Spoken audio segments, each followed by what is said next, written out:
இன்னைக்கு நம்மளுடைய நேர்காணல்ல நாம் தமிழர் கட்சியை சேர்ந்த இடும்பாவனம் கார்த்தி அவர்கள் தற்போது இருக்கக்கூடிய தாவேகா அரசனுடைய செயல்பாடுகள் பத்தியும் அவங்களுடைய ஆளுமை திறன் பத்தியும் நிறைய விஷயங்களை நம்மளோட பகிர்ந்துக்க இருக்காரு. அவர்கிட்ட நிறைய கேள்விகளை நாமுமே கேட்க இருக்கோம். அவரை நேர்காணலுக்கு வரவேற்கலாம். வணக்கம் கார்த்தி. வணக்கம் கார்த்தி. இப்ப இருக்கக்கூடிய ஆளும் தாவேகா அரசு நிறைய இளைஞர்களும் சரி நிறைய மக்களும் சரி ஒரு மாற்றம் வேணும் அப்படின்னு வாக்களிச்சு ஒரு மாற்றத்தை கொண்டு வருவாங்கன்னு நம்பி இந்த அரசு இப்போ அரியணை ஏறிட்டாங்க. அரியணை ஏறினதுல இருந்து என்ன மாற்றம் கொண்டு வருவோம்னு சொன்னாங்களோ அந்த மாற்றம் இது வரைக்கும் செயல்பாட்டுக்கு வரவே இல்லை. தொடர்ந்து குற்றச்சாட்டுகளுமே அவங்க மேல வைக்கப்படுது. ஆனா அந்த குற்றச்சாட்டுகளுமே எதிர்கட்சி செய்யக்கூடிய வீண் பழிதான், அவங்க போடக்கூடிய வீண் பழிதான் அப்படின்னு தாவேகா அரசு சொல்றாங்க. நீங்க ஒரு அரசியல் கட்சியில இருக்கீங்க, அந்த கட்சியோட அங்கமா இருக்கீங்க, நிறைய விஷயங்களை வெளிப்படையா பேசக்கூடிய நம்பர் நீங்க. உங்களுடைய பார்வையில இருந்து இந்த அரசாங்கம் எப்படி இருக்கு? முதல்ல இந்த கேள்வியில தான் நான் மாறுபடுறேன். அதாவது மாற்றம் வேணும் அப்படின்னு சொல்லி வாக்கு செலுத்தினாங்களா அப்படின்னா அது கேள்விக்குறி தான். தனக்கு பிடிச்ச ஒரு நடிகருக்கு வாக்கு செலுத்திருக்காங்க. அதுல யார் வேட்பாளர்னு பார்க்காம அவங்களோட செயல் திட்டம் என்ன, பிரச்சனைகளை எதிர்கொள்ள போற அணுகுமுறை என்ன, எதையுமே பார்க்காம கண்மூடித்தனமா தனக்கு பிடிச்ச ஒரு நடிகருக்கு வாக்கு செலுத்திருக்காங்க. அப்படிதான் அதை பார்க்கணும். இதுல இந்த வாக்கு என்ன விளைவை ஏற்படுத்த போகுது, இந்த வாக்கோட மதிப்பென்ன, இந்த வாக்கோட வலிமை என்ன அப்படின்னு எதையுமே பார்க்காம செலுத்தப்பட்ட வாக்குகள் தான் இது. இதுல தாவேகா பொறுத்த வரைக்கும் அவங்க பரப்புரை செஞ்சு களப்பணி செஞ்சு ஒரு கருத்தியலை விதைச்சு மக்களை அரசியல் படுத்தி அணி திரட்டி கடுமையா வேலை செஞ்சு இந்த 2 ஆண்டு காலத்துல ஆளுங்கட்சிக்கு எதிராக தீவிரமான பரப்புரை செஞ்சு போராட்டம் செஞ்சு இந்த இடத்துக்கு வந்தாங்களான்னா இல்லை. அந்த திரை கவர்ச்சி அது தேர்தல் காலத்துல எதிரொலிச்சு வாக்குகளை விஜய்க்கு பெற்றுக் கொடுத்துருக்கு. அவர் திமுகவை எதிரி அப்படின்னு சொன்னாலும் அவர் 2.5 ஆண்டு காலத்துல திமுகவுக்கு எதிராக நடத்திய போராட்டங்கள் அப்படின்னு வகைப்படுத்தினா ஒரே ஒரு போராட்டம் தம்பி அஜித்குமாரோட படுகொலைக்கு எதிராக சென்னையில் நடந்த ஒரு 45 நிமிஷம் நடந்த போராட்டம். அதை கடந்து எந்த போராட்டமும் அவர் செய்யல. திரை கவர்ச்சியில குறுகிய காலத்துல ஆட்சியை பிடிச்சிருக்காங்க. அறிஞர் அண்ணா 49 கட்சி ஆரம்பிச்சு 67 ஆட்சியை பிடிச்சார். ஆட்சியை பிடிக்கிற தருணத்துல அண்ணா சோகத்தோடு தென்படுறாரு. ஏன் சோகமா இருக்காரு அப்படிங்கிறப்ப அண்ணா சொல்றாரு, நம்ம குறுகிய காலத்துல ஆட்சியை பிடிச்சிட்டோம் அப்படின்னாரு. அண்ணா திராவிட கழகத்துல பயணிச்சு நீதி கட்சியில பயணிச்சு அதுக்கு பிறகு திமுக அப்படின்னு தொடங்குறாரு. அப்ப அண்ணாவுக்கே ஒரு 4 நூற்றாண்டு கால ஒரு பொது வாழ்க்கை அனுபவம் இருக்கு. அந்த அண்ணா குறுகிய காலத்துல ஆட்சியை பிடிச்சோம்னாரு 17 ஆண்டு காலத்தை, 17-18 ஆண்டு காலத்தை. இங்க தாவேகா பொறுத்த வரைக்கும் 2.5 ஆண்டு காலம் தான். அதுல செங்கோட்டையனை தவிர்த்து யாருக்கும் பொது வாழ்க்கை அனுபவம் இல்லை. இன்னும் சொல்ல போனா அதுல யாருக்கும் ஒரு தெளிவான பார்வையோ, சித்தாந்தம் குறித்தான தெளிவான பார்வையோ, தீர்க்கமான சிந்தனையோ, ஒரு தொலைநோக்கு பார்வையோ எதுவுமே கிடையாது. எல்லாரும் திரைப்படத்துல விஜயை பார்த்து அவரை நிஜத்துல அது மாதிரி பண்ணுவாரு அப்படின்னு அவரை நம்பி போன கூட்டம் தான்.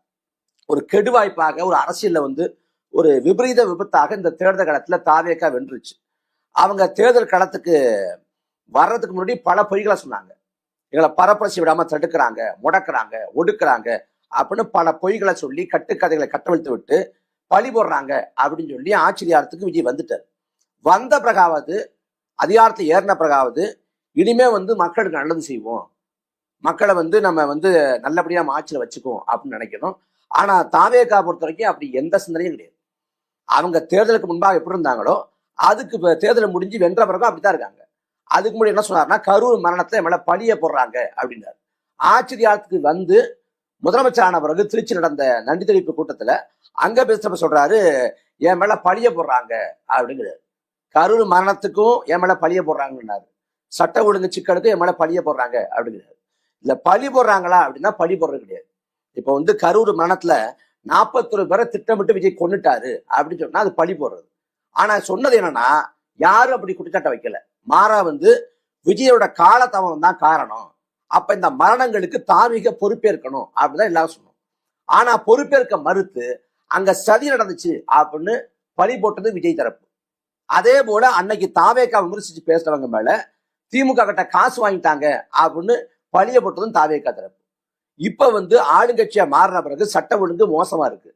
இந்த 1 மாத காலத்திலே அவ்வளவு வன்முறை செயல்கள், குற்றச்சம்பவங்கள், பாலியல் வன்கொடுமைகள், அப்புறம் போதை வெறியாட்டம், அப்புறம் கொலை கொள்ளை எல்லாம் நடக்குது. அப்ப என்னன்னா, ஆளுங்கட்சியா வந்த பிறகு இந்த சட்ட ஒழுங்கு சிக்கல்களுக்கு நீங்க தார்மீக பொறுப்பேற்கணும் அப்படிங்கிறோம். அவர் என்ன சொல்லணும், நான் போக போக இந்த நிலைமையை வந்து சரி செய்வேன், அதை முழுதுமா வந்து சட்ட ஒழுங்கு சிக்கல் இல்லாதபடி பார்த்துக்குவேன் அப்படின்னு பொறுப்பேற்று சொல்லணும். ஆனா இவரை வந்து பொறுப்பேற்க சொன்னா மறுபடியும் என்ன சொல்றாரு, என் மேல பழி போடுறாங்க அப்படிங்கிறாரு. அவர் வந்து ஆளுங்கட்சியா வர்றதுக்கு முன்னாடி முதல்ல கட்சி ஆரம்பிச்ச உடனே பொய்கள் மேல போலி பிம்பத்தின் மேலதான் தாவேகாவோட அரசியல் கட்டமைக்கப்பட்டுச்சு. அவங்க பரப்புரைக்கு போகாம இவங்க ரத்து பண்ணிட்டு அங்க சதி பண்றாங்க, இங்க சதி பண்றாங்க, ஒடுக்குறாங்க, முடக்குறாங்க, சுருக்குறாங்க அப்படின்னாங்க. இப்ப ஆளுங்கட்சியா மாறின பிறகு இந்த 1.5 மாத காலத்துல தமிழ்நாடு முழுக்க பாக்குறப்ப ஆங்காங்கே வந்து மின்வெட்டு, குறிப்பா சென்னையில பல இடங்கள் மின்வெட்டால 8 மணி நேரம் 10 மணி நேரம் 12 மணி நேரம் உழைக்கிற மக்கள் வந்து இரவு தூங்க முடியல, ஓய்வெடுக்க முடியல, பிள்ளைகள் வந்து உறங்க முடியல. சென்னையோட வெப்பம் தெரியும், குடிநீர் இல்லாம வாழ முடியாதுங்கிற நிலைமைதான் சென்னைக்கு. அந்த சென்னையில மின்சாரம் இல்லைன்னா பகல் பொழுதோ இரவு பொழுதோ 1 மணி நேரத்தை கடத்த முடியாது. ஆனா இங்க மின்வெட்டு தொடர்ச்சியா ஏற்படுது. அந்த மின்வெட்டுக்கு அந்த அதிகாரி ராதாகிருஷ்ணன் பதில் சொல்றாரு, அமைச்சர் நிர்மல்குமார் பதில் சொல்றாரு. அதே நிர்மல்குமார் போன வாரம் ஒரு பதில் சொல்றாரு, இந்த வாரம் ஒரு பதில் சொல்றாரு, அதுக்கு அடுத்த வாரம் ஒரு பதில் சொல்றாரு. ஆனா போற போக்குல திமுக சரி பண்ணிச்சுங்கிறாங்க. திமுக வந்து அப்பழுக்கற்ற கட்சி, சரியான கட்சி சொல்ல வரல. திமுக எல்லா பிழைகளையும் எல்லா குற்றங்களையும் எல்லா தவறுகளையும் பண்ண கட்சி தான். ஆனா நீங்க ஆட்சி பொறுப்புக்கு வந்த பிறகு அதை சரி பண்ண வேண்டிய கடமை உங்களோடது. அதை செய்யாம திரும்பவும் திமுகன்னு விரல காட்டிட்டு கையை காட்டிட்டு நீ தப்பிக்க பாக்குறீங்க. அப்ப மின்வெட்டுக்கு இந்த நொடி வரைக்கும் என்ன காரணம்னு தீர்க்கமாக தாவேக அரசால சொல்ல முடியல. காரணம் அவங்களோட நிர்வாக திறன் இல்லாத போக்கு.